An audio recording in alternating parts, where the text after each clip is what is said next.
Video, I'm going to be talking about separable ODEs. And since separation of variables is a part of almost every Calculus 1 course, I'm going to just kind of assume that you know how to separate the variables and manipulate the differential equations and solve those like we did in AP Calculus. I'm going to be telling you why separation of variables works. Just to remind you, our definition in AP Calculus of a separable ODE was dy dx equals f of x times g of y. And it was separable because we could separate the variables with multiplication and division. And the first thing we typically did with these differential equations was we, divided to get all of the y stuff on the left side of the equation. So like 1 over g of y times dy dx equals f of x. Now we also multiplied both sides by dx, but I'm kind of proposing that that's not the most legitimate thing algebraically. And so then from there we tried to find an antiderivative. What I'm going to propose is that we can just actually rename these functions. I'm going to rename, f of x to m and 1 over g of y to be n. Okay, and so with that, we've got n of y times dy dx equals m of x, and that's the form of the differential equation that we see in our differential equations textbook we're working out of in my class. Okay, now from here,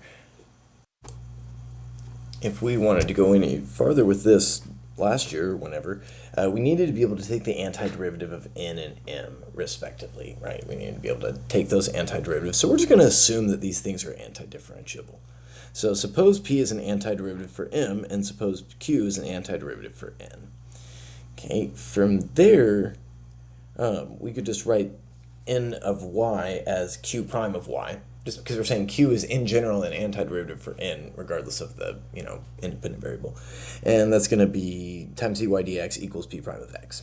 And then I'm also going to ask you to recall kind of like implicit differentiation. What happens when we take the derivative of a function defined in terms of y with respect to x?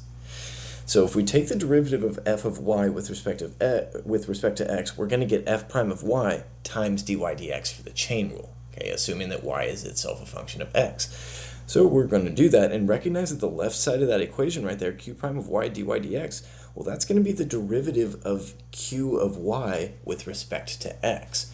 So on both sides of the equation here, I'm going to anti-differentiate. And I'm going to see, all right, well, antiderivative of q prime of y dy dx, that's going to be q of y. And the antiderivative of p prime of x with respect to x, that'll be p of x. And I guess I'll need a constant of integration as well. And then from here, I'm pretty much ready to go. For after this step, we needed to solve for y and then find the value of c to get a particular solution. But I'm just talking about solving this ODE in general. So we're going to solve for y, and that would be like, finding the inverse function for q and applying that to the right side of the equation. And so that's where we would get y equals q inverse of p of x plus c, which is a result we saw, pretty frequently in AP Calculus. All right, and I'll do a quick example of this just to remind you of what we were able to do last year. So what we did, we were confronted with an equation like this. It's separable. We multiply both sides by 2y and dx. Then we're going to anti-differentiate both sides, and antiderivative of 2y is y squared, antiderivative of cosine is sine. Okay, don't forget your constant of integration. Then we're going to take the square root of both sides of this equation, and we're going to get plus or minus the square root of sine x plus c. We would use our initial condition here, f of 0 equaling 6. And we'd say, all right, well, x equals 0, y equals 6. And we'd say 6 equals the positive square root of sine of 0 is 0 plus c. So that means c is going to need to equal 36. And then our particular solution, y, which is f of x, is going to be f of x equals the positive square root of sine of x plus 36. And you can do a few more examples like that and remind yourself of how this all worked. But I think that's going to be all for this video. Thanks for watching.